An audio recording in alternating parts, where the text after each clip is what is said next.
একজন পুরোদস্তুর বোলার হিসেবে আন্তর্জাতিক ক্রিকেটে আত্মপ্রকাশ করেছিলেন মেহেদী হাসান মিরাজ।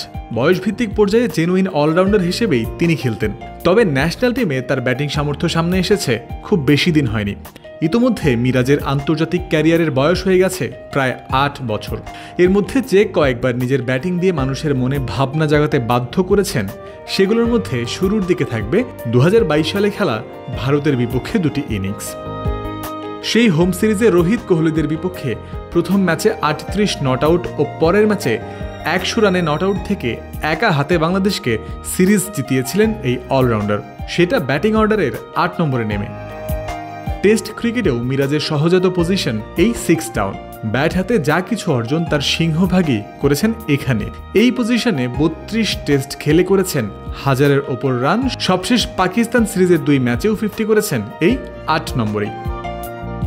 সুযোগ যত আসছে মিরাজের ব্যাটিংও দিনকে দিন সমৃদ্ধ হচ্ছে। কিন্তু যদি প্রশ্ন করা হয় মিরাজ কি লিটন দাসের থেকেও ভালো ব্যাটার, এবার পাল্টা প্রশ্ন আসতে পারে, দুজনের তুলনা হবেই বা কেন?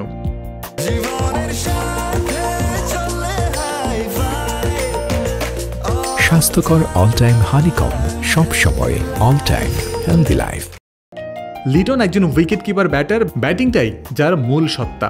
অন্যদিকে মিরাজের ব্যাটিং সামর্থ্য সবেমাত্র প্রমাণিত হতে শুরু করেছে। তাহলে কেন এই তুলনামূলক আলোচনা? মূলত এই প্রসঙ্গের সূচনা হয়েছিল লিটন দাসের মাধ্যমে। মিরাজের ব্যাপারে একরকম প্রশংসাসূচক অভিব্যক্তি হিসেবেই এসেছে তার এই কথা, যার অবতারণা হয় একটা প্রশ্নের মাধ্যমে। সীমিত ওভারে ক্রিকেটে লিটন ওপেনিং করে থাকেন আর টেস্টে খেলেন ৭ নম্বরে। লাল বলের খেলায় লিটনের পরে আর কোনো স্বীকৃত ব্যাটার থাকেন না, তাই তার উপর আসা চাপকে কিভাবে সামাল দেন, এ ধরনের প্রশ্ন করা হলে এর সাথেই দ্বিমত পোষণ করেছিলেন লিটন।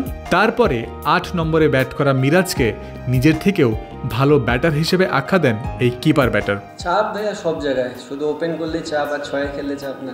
ব্যাটসম্যান না, এটা ভুল কথা, আমার থেকেও ভালো ব্যাটসম্যান নিচে আছে মিরাজ, ব্যাটসম্যান আছে। আর টেস্ট ক্রিকেটের সার্বিক ব্যাটিং রেকর্ড বিবেচনায় লিটনের থেকে যোজন যোজন পিছিয়ে পড়বেন মিরাজ। কিন্তু শুধু ২০২৪ সালের রেকর্ড বিবেচনায় নিলে লিটনকে সমানে সমানে টেক্কা দিচ্ছেন মিরাজ, কিংবা কিছু ক্ষেত্রে এগিয়েও রয়েছেন লিটনের থেকে। এবছর ৪ টেস্ট ম্যাচ খেলে যেখানে লিটনের সংগ্রহ ২৬১ রান, সেখানে একই সংখ্যক ম্যাচে মিরাজের সংগ্রহ ২৮৭ রান। লিটনের গড় ৪৩.৫ আর মিরাজের গড় ৫৭.৪।